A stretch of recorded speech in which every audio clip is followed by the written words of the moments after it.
Everyone, welcome to Statistics Lesson 3. This is stage 5.2 work, interquartile range. So the learning intention is to determine quartiles, so quarters, and then interquartile range. This is the checklist of things I'd like you to be able to do after you've answered some questions. First of all, let's just revise median, because we use a similar process for the interquartile range. So pause the video and press play when you're ready to check. So you'll notice there are 3 numbers here, 3 numbers here. So the middle number is this one. So the median equals 10. Remember, median is the middle number. Sometimes we get 2 numbers in the middle. So if that happens, we find the average of the 2. So add them together and divide by 2. So we get 10 for this data set as well. So I like to draw a line down the middle if we have 2, and circle if it's just 1. So let's revise range as well. Range is the difference between the largest and smallest observations in a data set. So the range here would be 15 take away 3, which is 12. The range for the second one would be 19 take away 2, which is 17. For the interquartile range, we use this abbreviation IQR. It's a measure of the spread within a numerical data set. So we're looking at the middle 50% of scores, and we use this rule. Q3 minus Q1. Q3 is the upper quartile, and the lower quartile is Q1. So I'll show you an example where that works. We use range as a measure of spread, so how spread out the scores are, but it is extremely sensitive to the presence of outliers. So we need to be careful when we use it. The interquartile range uses the middle 50% of scores. So it's a more reliable measure of consistency. It's worth noting that to be exactly 50%, the sample size must be a multiple of 4. So if we have 20 numbers, we can divide that into exactly 50% for the interquartile range. Okay, so what is the interquartile range? You'll see these numbers make up the data set. Step 1, we need to arrange them in order, preferably lowest to highest. So 4, 4, 5, etc. in order. Step 2, we divide the data set into 2 groups. So there's a lower group and an upper group. In this case, 6 is the middle one. We've got 6 scores here, then the 7th, and then 6 more.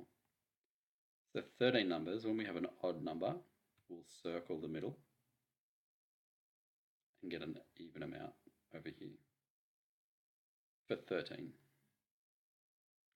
So step 2, arrange in order, put them in groups, and find the middle score, which is the median. The next step, 3, is to arrange the scores in quarters. So you see here, 6 is the middle number. So put a circle around it because it's just 1. Then we've got 6 scores lower than the median and 6 scores higher. When it's 6, we break it into 3 and 3, giving us these 2 numbers. So I like to draw a line to separate when there's 2. Same with the upper scores. So we get 3 here and 3 here. So you'll notice that we've arranged it into quarters now. 4, calculate the lower quartile. So this time around we're looking at 5 and 5. So the average of 5 and 5 is 5. So the lower quartile, which we call Q1, is 5. The upper quartile, Q3, then is the average of these two numbers down here, 8 and 9. So we add them together and divide by 2. Just like we did with median. Then we find the difference between Q3 and Q1. So 8.5 minus 5. So the interquartile range is 3.5. You'll notice that we get a 5-number summary when we do this. The 5-number summary is the lowest score, which in this case is 4. That was this one. We have the lower quartile, Q1, which we just worked out is 5. The median is 6. The upper quartile, which we just worked out, is 8.5. And the highest score is 12. This score here. And we'll use this 5-number summary for the next part of the work. For box and whisker plots. So the 5-number summary, this is our lowest score for this data set. So it's about 69. This is our Q1. This line here represents the number for Q2.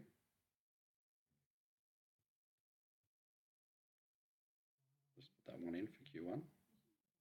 So Q1 here is 70, Q2 is 75 or 6, Q3 is up here.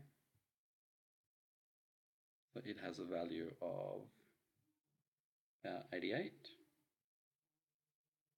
And our highest score is around here. So this is the graphical display of the 5-number summary. And we call it a box and whisker plot. This part is the box. And sometimes you'll actually see whiskers here.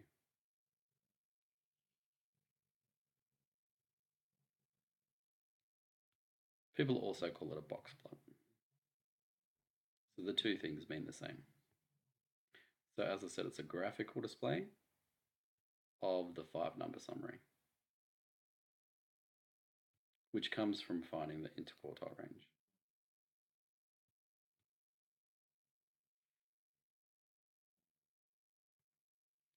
So for the previous data set that we looked at, this is what the box and whisker plots look like. This one is done using Excel. We don't normally have this cross in the middle, and you'll notice that their whiskers are horizontal lines. So that's just the way that Excel does them. And GeoGebra, you can do them in GeoGebra as well. They give them more conventional one that looks like this. So again, this is the box. Median's in the middle. And normally we have whiskers here.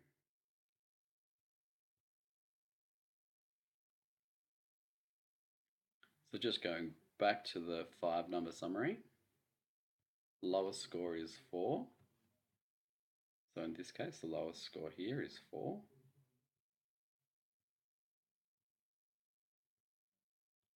The lower quartile is 5. This number here, this is what we call Q1. The median, okay, should be on 6.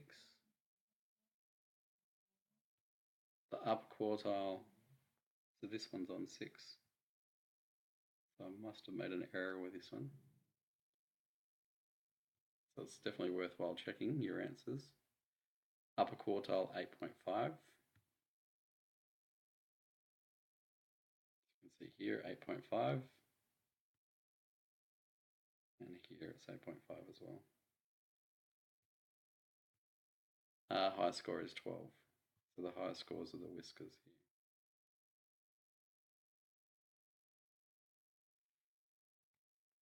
Okay, the questions that I want you to go with this work are here. So in Maths Quest, exercise 5.6, quartiles, interquartile range, and distributions, which we talked about in lesson 1. All students should be able to do these ones. Most students will be able to do these as well. And a bit more tricky, some of you will get these ones out. Make sure you reflect on the work on your summary books or posters, etc.